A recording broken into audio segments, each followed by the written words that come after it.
निगाही का गुनाह है। आपको पता है हमारे मुल्क के अंदर बदकारी, जिना और बेहयाई की शरह कितनी बढ़ती जा रही है, किस कदर बढ़ती जा रही है। वो लोग जो निकाह कर लेते हैं वो भी अपनी निगाहों को, मैं अक्सर कहता हूं, हुजूर ने फरमाया निकाह आधा ईमान है।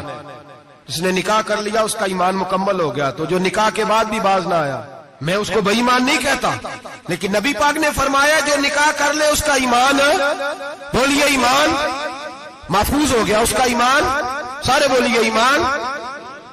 और जो फिर भी बाज ना आए, हुजूर कह रहे ईमान मुकम्मल हो गया। और जो ना बाज आया, क्या फतवा दिया जाए हदीस की रोशनी में। मेरे नबी पाक की बारगाह में औरतें आई तौबा करने, बैत करने, मुसलमान होने।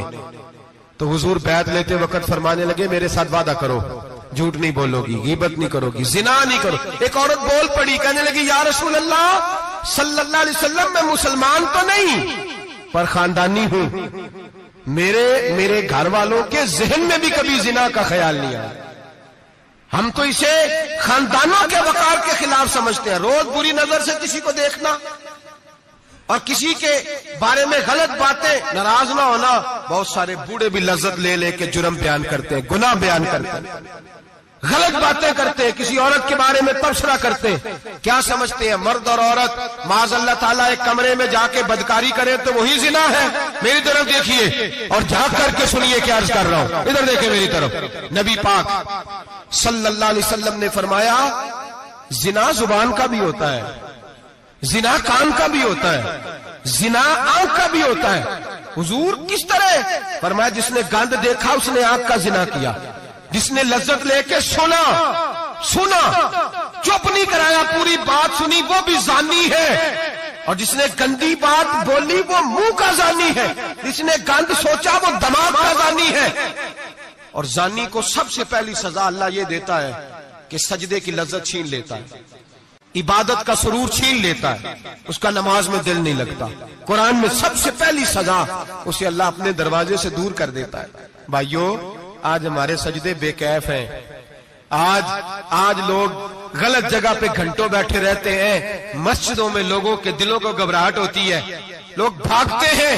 मेरे नबी पाक ने फरमाया तू नजर को पाक कर ले, अल्लाह तेरी इबादत में लज्जत पैदा फरमा देगा। मेरे भाई याद रख ले और सुन ले, सबसे कमजोर आदमी वो है जिसका जहन पाक नहीं। सबसे कमजोर आदमी वो है जो किरदार का गलत है। एक बात मैंने पढ़ी, अब यकीन करें मेरा दिल करे कि मैं आग लगा दूं इस उन्वान को जिस पे गंदगी लिखी जाती है, उन अखबारों को, उन चीजों को जिस पे गंद लोगों के दिलों में। वो इंडिया की एक वजीर आजम औरत गुजरी तो किसी ने उससे कहा कि पाकिस्तान ने तो तुम्हें शिकस्त दी है, तुम जीत नहीं सके बड़ा मुल्क होके। कहने लगी कोई बात नहीं, थोड़ा वक्त ठहर जाओ, हम इन पर तहजीबी यलगार करेंगे, इनके घरों में नंगा नाच करेंगे, ये गंदी तस्वीरें देखेंगे, ये गंद में उलझ जाएंगे। और जो कौम गंद में उलझ जाया करती है वो फिर किसी से लड़ने की ताकत नहीं रखती, उसके अंदर डट जाने की हिम्मत नहीं होती, उसकी गैरत के जनाजे निकल जाते। दिल करता है जल जाए वो जल जाए जहां से बुराई फैलती, तबाह हो जाए वो इलाके जहां से गंद होता है। लोग गंद की कमाई खाते हैं, गंद की। एक्टरों के साथ खड़े होकर फोटोएं खिंचाते हैं और गुनाह पे फख्र करते हैं। और गंदे लोग कहते हैं अल्लाह का फजल है हम गंद फैला रहे हैं, सुम्मा माज़अल्लाह। लोग गुनाह पे फख्र करते हैं चौकों चौराहों में।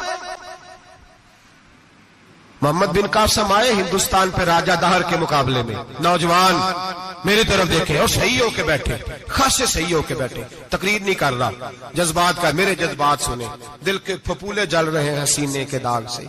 अल्लाह की कसम रूह की गहराई से बात कर रहा हूं, वो बात कर रहा हूं जो सीना कह रहा है कि फट जाए और कहना ना पड़े।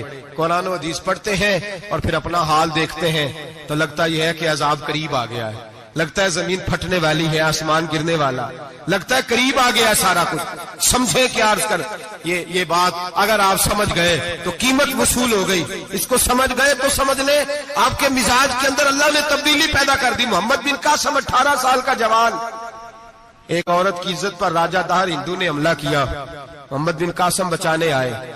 जब हिंदुस्तान आए फौज थोड़ी थी, इलाका थोड़ा था, راجہ دہر کی فوج بہت زیادہ، اور پھر اپنا عرب چھوڑ کے یہاں آ کے ہندوستان میں اس کے علاقے میں اس پہ حملہ کرنا، حالات خراب تھے۔ محمد بن قاسم پریشان ہے۔ ایک بزرگ نے دیکھا، کہنے لگے پریشان کیوں ہو؟ کہنے لگا سوچتا ہوں علاقہ بھی اس کا، فوج بھی اس کی، میرے فوجیوں کو تو رستوں کا بھی نہیں پتا، کیسے جنگ کریں گے، کدھر سے آئیں گے، اور پھر ہمیں زبان بھی نہیں آتی، کیسے کام ہوگا، ڈر رہا ہوں۔ 2-4 دن گزرے تو محمد بن قاسم اشاش بشاش ہو گئے۔ وہ بزرگ کہنے لگے خیر ہے، بڑے مطمئن ہو گئے ہو؟ کہنے لگے بس راجہ دہر ہم سے مقابلہ نہیں کر سکتا، راجہ دہر ہمارے مقابلے میں کھڑا نہیں ہو سکتا، وہ گرا کے گرا، وہ لڑکھڑایا کے لڑکھڑایا، ریزہ ریزہ ہو جائے گا۔ آپ کو کیسے خوشخبری مل گئی؟ کہنے لگے مجھے پتا چلا ہے کہ راجہ دہر ذہن کا گندا ہے، وہ تو چچا کی بیٹی کو نہیں چھوڑتا، ماموں کی بیٹی کو نہیں چھوڑتا، خالہ کی بیٹی کو گندی نظر سے دیکھتا ہے۔ جس کا ذہن گندا ہوتا ہے وہ کسی کا مقابلہ نہیں کر سکتا، ہمیں فتح ہوگی، فتح، وہ گرے گا۔ وہ بزرگ کہتے ہیں میں سمجھ گیا کہ واقعی سے فتح ہوگی۔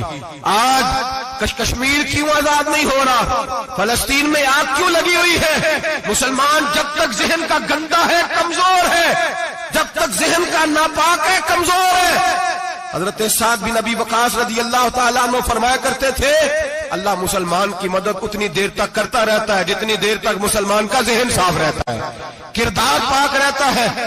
آج اس لیے معاشرے میں لگی ہے، نوجوانوں تم کہتے ہو کامیابیاں نہیں ملتی، اسے کیسے کامیابی مل سکتی ہے جس کا ذہن ہی صاف نہیں؟